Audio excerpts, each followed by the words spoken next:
Halo teman-teman RTFM online semuanya. Kali ini kita balik di yang namanya segmen wawancara ya. Dan tentu saja dalam segmen kali ini kita ditemenin oleh tamu istimewa dalam wawancara yang sangat menarik nih teman-teman ya. Dan di samping saya sebenarnya nih ada yang namanya Franz Wu ya. Tapi kenapa sih dia diundang di acara hari ini? Tentu aja kita akan perkenalkan dulu siapa beliau nih teman-teman.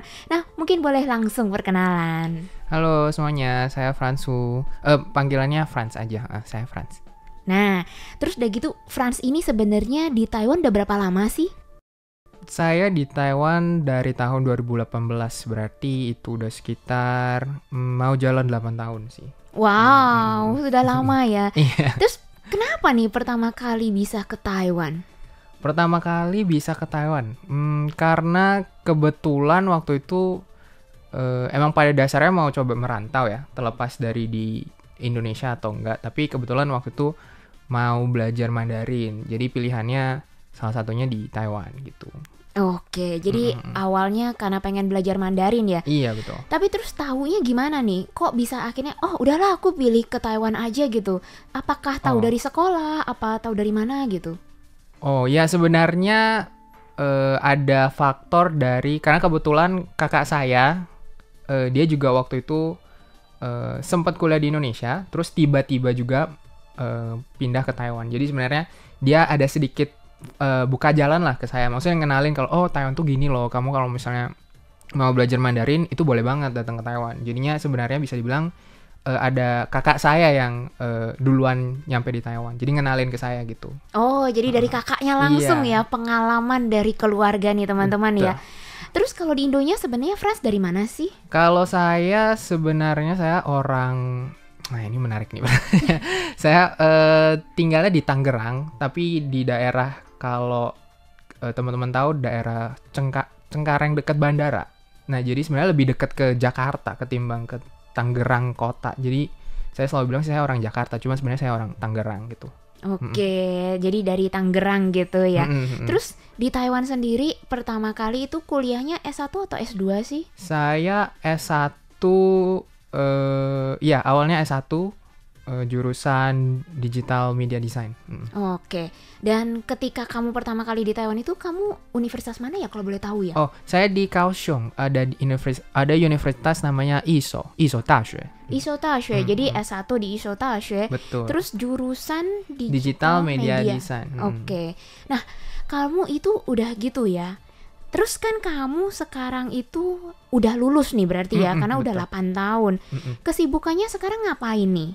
Kalau kesibukan saya sekarang kerja. Kebetulan saya kerja di salah satu perusahaan di Taoyuan. Saya jadi di tim marketingnya sih. Di tim Jadi marketing. kesibukannya untuk saat ini kerja aja, cari uang. Wes, kerja aja cari uang. Jadi begitu lulus udah langsung bekerja gitu ya?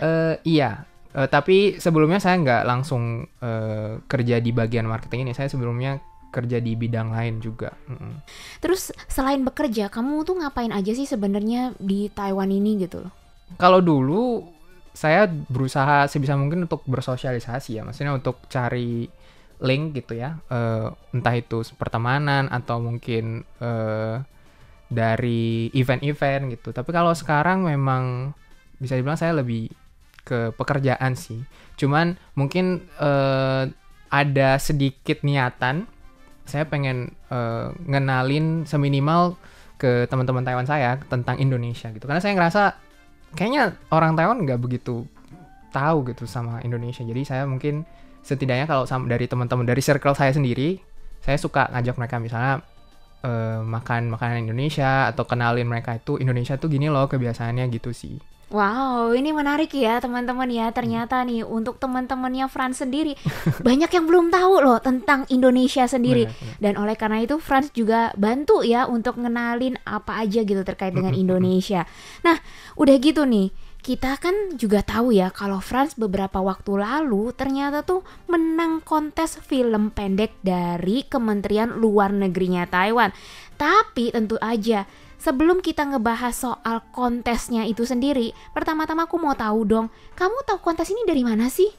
Sebenarnya saya tahu kontesnya itu agak telat ya, karena saya tahu kontesnya itu dari video TikTok, eh bisa dibilang influencer atau kayaknya sih bukan influencer, intinya dia cuman curhat, dia bilang tahun ini kalian tahu nggak sih ada kontes atau ada kompetisi video pendek. Di tahun sebelumnya dia juga pernah ikut kompetisi dari Kemenlunya Taiwan, dan kalau nggak salah dia juga menang. Dia ini adalah orang dari, saya lupa kan kalau salah dia dari Eswatini gitu. Jadi dia cuma bikin video curhat aja. Dia bilang, kalian tau gak sih tahun ini ada lomba video gini gitu. Hadiahnya segini loh tentang Taiwan gini. Terus ya udah, abis itu saya coba tertarik untuk ngulik dan memutuskan untuk ikutan. Wow, menarik ya sebenarnya ya. Karena dari Taiwan sendiri sebenarnya mereka kan nggak nyebarinnya di TikTok gitu ya. Iya benar. Tapi kamu justru tahunya dari TikTok. Justru tahunya dari ya saya bilangnya influencer ya, dari influencer itu karena dia curhat aja gitu. Oke. Terus udah gitu kamu kenapa sih akhirnya tertarik nih untuk ikut kontes ini? Jadi setelah saya nonton video dia curhat, kalau misalnya tahun ini tuh ada lomba video, jadi saya coba cek. Kebetulan dia ngasih tahu namanya juga sama fanpage dari event ini gitu. Jadi saya coba cek, pas dicek linknya saya baca-baca, karena sejujurnya saya tuh cukup pesimis kalau ikut lomba-lomba video kalau penilaiannya itu dari likes atau views gitu. Nah kebetulan yang kali ini saya coba baca peraturan dari videonya, oh ternyata nggak berdasarkan dari views gitu, jadi saya merasa memberanikan diri untuk ikutan jadinya. Oh jadi cuman pengen aja coba gitu ya? Iya benar-benar, karena kebetulan emang suka bikin video, jadi saya pikir ya udahlah coba aja gitu. Wow, ini sangat menarik sekali ya. Bahkan kalau kita lihat nih dari cuplikan videonya ya sebenarnya ya, ini cuplikannya itu cuma 1 menit aja ya. Iya betul, maksimal 1 menit. Maksimal 1 menit nih teman-teman. Tapi kemudian kalau aku perhatikan ya, ini cuplikannya sangat menarik nih terkait dengan remake ya. Remake Keluarga dari Franz sendiri. Nah, ini apa sih yang sebenarnya menjadi ide dasar kamu ketika bikin video ini? Sebetulnya ini sebagai konteks videonya itu adalah tentang saya mengunjungi tempat-tempat di mana almarhum papa saya itu pernah pergi di Taiwan gitu, tempat destinasi wisata di Taiwan yang almarhum papa saya sempat kunjungi. Lalu saya coba untuk ikutin apa ya, bisa dibilang journey-nya dia. Intinya saya coba pergi ke tempat-tempat yang sebelumnya dia pernah pergi, yang pernah dia kunjungi gitu. Nah sebenarnya ide ini tuh dari awal udah ada di saya gitu. Cuman tujuannya bukan buat dibikin video, tujuannya emang saya mau coba pergi ke tempat-tempat yang dia sebelumnya pernah kunjungi gitu. Karena kebetulan waktu dia pergi itu dia perginya sendiri sebenarnya. Oh. Iya, jadi dia perginya dia turnya sendirian. Jadi sejujurnya mungkin sayanya yang anak yang kurang baik ya, maksudnya saya nggak ngeh cerita-cerita dia pas di Taiwan tuh, misalnya dia kemana aja, dia makannya apa gitu, saya rada-rada lupa sejujurnya. Kebetulan saya sempet ada di flash disknya dia itu foto-foto beliau pas liburan di Taiwan gitu, jadi saya memang pada awalnya memang pengen ngunjungin tempat-tempat itu gitu. Wow, ini sangat menarik ya. Dan kalau boleh tahu, almarhum papa kamu itu dulu datang ke Taiwan tuh pas kapan? Oh, papa saya itu datang 2018. Itu sebenarnya dia datang untuk menghadiri apa itu namanya? Graduation tuh apa bahasa Indonesianya? Kelulusan. Wisuda. Ya, wisuda, sorry. Wisuda dari kakak saya. Oh. Itu jadi dia datang ke Taiwan untuk datang wisuda, untuk menghadiri wisuda. Habis itu dia sekalian jalan-jalan gitu. Karena dia belum pernah ke Taiwan waktu itu. Oh, jadi pertama kali ke Taiwan tuh sekalian coba jadi ya traveling keliling gitu. Betul. Wow, ini sangat menarik. Dan papanya berani sendirian? Iya. Kebetulan nggak ngajak mama karena waktu itu adik masih kecil, jadi mama memutuskan untuk nggak apa-apa deh, mama kali ini nggak usah datang ke wisuda kakak saya gitu. Mungkin nanti datangnya pas wisuda saya aja gitu loh. Wah. Karena adik saya masih sekolah, masih kecil waktu itu. Wah, ini seru banget ya. Terus balik lagi ke idenya gitu ya. Jadi sebelum kontes ini sendiri, kamu tuh udah punya pikiran untuk bikin video, ta? Awalnya sih emang nggak berniat pengen benar-benar video gitu. Cuman memang pengen jalan-jalan ke tempat itu aja sih. Cuman kalaupun bikin video ya paling untuk story atau video Instagram Reels paling gitu sih, bukan khusus untuk bikin video tentang ini gitu. Oke, jadi sebenarnya dari awal juga udah punya pemikiran dasar ini, tapi kemudian ketika ada kontes, terus sekalian gitu. Iya, betul. Wow, ini menarik ya. Tapi kita juga mau tanya, nggak mungkin kamu ketika bikin video ini begitu banyak tempat, terus nggak ada tantangan. Oh iya, betul. Nah, tantangannya apa sih?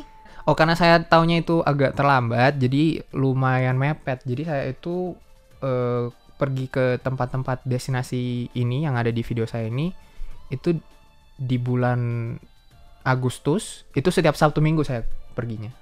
Oh, Sabtu Minggu saya keluar kota. khusus gitu. Khusus gitu. Dan ada sebenarnya saya ada satu footage di tempat di Sun Moon Lake. Karena kebetulan papa saya tuh ke Sun Moon Lake. Cuman videonya korup, jadi nggak bisa pakai. Datanya nggak bisa pakai, patah-patah. Jadi terakhir nggak dimasukin di video finalnya. Wah, sayang banget ya. Iya. Tapi tetap loh hasilnya bagus loh. Iya. Menariknya. Makasih. Beruntungnya mungkin karena saya ke tempat lainnya keburu, maksudnya di tempat lain kebetulan cuacanya juga bagus, terus mendukung segala macamnya. Jadi ya bersyukurnya sih, untungnya hasil finalnya nggak terlalu terganggu sih sama data yang korup itu. Wow, ini menarik nih. Terus udah gitu terkait dengan pengalaman kamu pergi ke tempat yang banyak gitu ya. Itu kan beberapa tempat ya, nggak cuma satu. Apa sih yang paling berkesan ketika bikin? Yang paling berkesan. Nah, justru kalau misalnya teman-teman lihat videonya, itu saya ada video, ada scene di mana saya tuh ke Liu Lake, itu Danau Liu di Hualien. Itu sebenarnya saya nggak ada rencana mau ke sana. Tapi entah kenapa saya pikir karena cuaca waktu itu bagus, jadi saya memutuskan untuk pergi ke sana buat lihat gitu. Dan ternyata emang menurut saya itu salah satu yang Hualien itu menurut saya salah satu destinasi yang paling saya suka sih. Mungkin karena memang saya jarang ke sana atau bisa dibilang hampir nggak pernah gitu. Jadinya yang paling terkesan itu ketika ke sana dan cuacanya bagus itu sih. Karena di Taiwan sering banget paginya cerah gitu, sorenya hujan deras gitu. Yang paling membuat saya berkesan tuh ya paling itu sih, kayak cuacanya mendukung banget. Wow. Terus udah gitu ya, gimana nih ketika kamu tahu hasil kerja kerasmu gitu ya, udah mepet-mepet ya. Nah, gimana pun juga kan setiap Sabtu Minggu nih pergi khusus gitu ya. Itu akhirnya bisa membuahkan hasil sebagai juara kedua. Sejujurnya saya gak terlalu punya ekspektasi ya, karena pertama ini kompetisinya seluruh dunia, maksudnya yang bisa submit video itu seluruh dunia kan. Jadi ada ratusan orang yang bisa, yang lebih capable daripada saya, atau mungkin gearnya lebih bagus, ceritanya lebih bagus. Jadi saya lebih ke bikin videonya, terus seakan-akan saya tuh buat kayak apa ya, surat cinta, romantis banget. Surat hadiah, ya let's say hadiah ke papa saya, kalau misalnya, Pak nih kali ini aku bikin ini loh, bikin lomba tentang papa gitu. Terus udah ditaruh, ya udah sebenarnya saya lumayan kaget sih pas tahu ternyata jadi finalis gitu. Wow, terus jadi kamu bangga dong, sekaligus seneng ya karena itu hadiah buat papa kan? Iya, bisa dibilang gitu sih. Karena sebelumnya sebenarnya ini juga lebih ke intermezzo juga. Saya nggak sadar, emang kayaknya saya anak durhaka.